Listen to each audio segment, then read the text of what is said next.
Trump strategy. New reporting tonight on how Trump is playing into the culture wars on transgender rights in the final weeks of the campaign. This is an issue that the campaign thinks will move the needle with some voters. Trump's campaign has spent millions on a new ad, pushing comments that Harris made in 2019 that were first surfaced and reported on by our K-File. That was where she supported access to gender transition surgery for detained migrants paid for by taxpayers.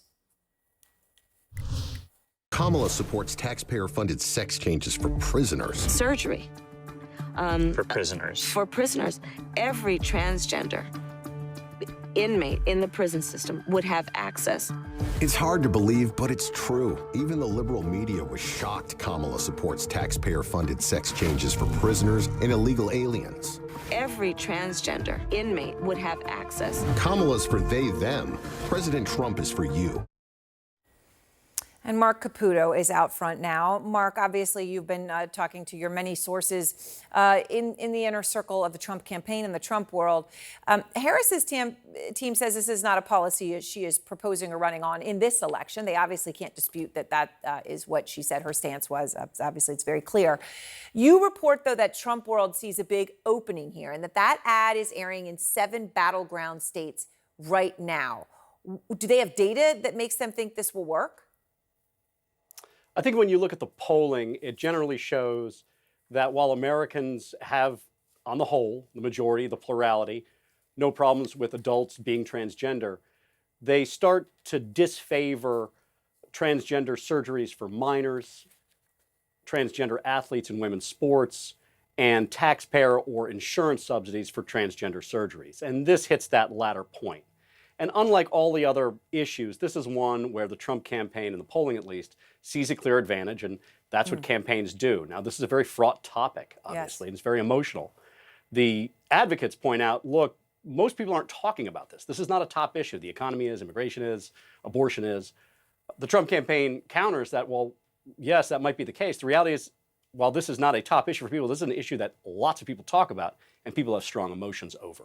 All right, so you pointed out that Trump's ad actually came up on the very popular radio show, The Breakfast Club, which is hosted by Charlemagne the God. Obviously, Charlemagne's been on this show many times. And he does support Harris, which is important context because I want to play what he just said about the Trump ad.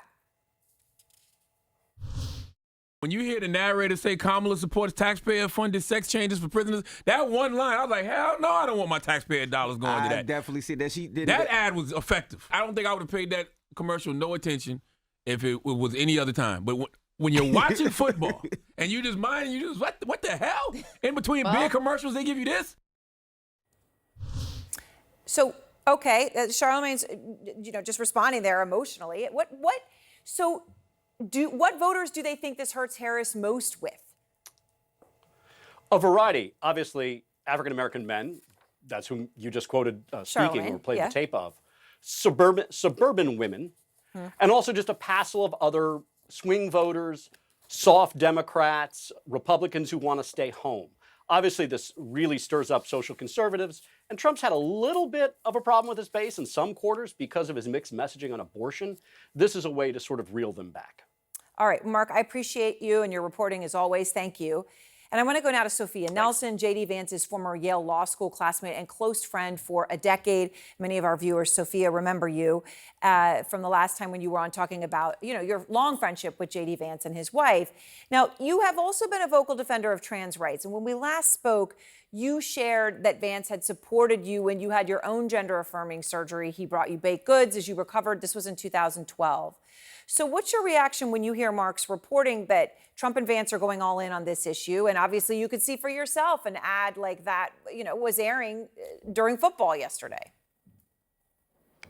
Thanks for having me back, Erin. I have 2 reactions to this strategy. First and foremost, Kamala Harris is a lifelong prosecutor. She was Attorney General of California. She understands the law deeply. And she understood that the United States Supreme Court made clear that to deny medically necessary care to incarcerated people is unconstitutional. It violates the 8th Amendment. And when she was answering that question, she was aware of Ninth Circuit precedent, which covers the state of California, I'm sure, that extends to providing the medically necessary gender-affirming care. So I suppose she could have said, no, we should violate the law and not do this, but that doesn't strike me as the kind of person that she is and the lawyer that she is. But more importantly, Aaron, this is just not an issue that affects everyday people. I don't go around asking people what medication they're on, what surgeries they've had, because like Tim Waltz, I know how to mind my own damn business. And I don't think that whether I've had surgery or whether someone else has surgery is important to everyday Americans. This election is about freedom, it's about privacy, and it's about everyday economic issues, kitchen table issues. And this is just a distraction. It's another way of dividing us. It's another way of spewing hate and fear, and to distract from the important economic issues like which side is pro-union, which side is going to help Americans afford their first home with down payment assistance. So as we're getting ready tomorrow night to see the debate, right? We're going to see Tim Walz and J.D. Vance, and I guess look, they're not running for president; they're running for vice president.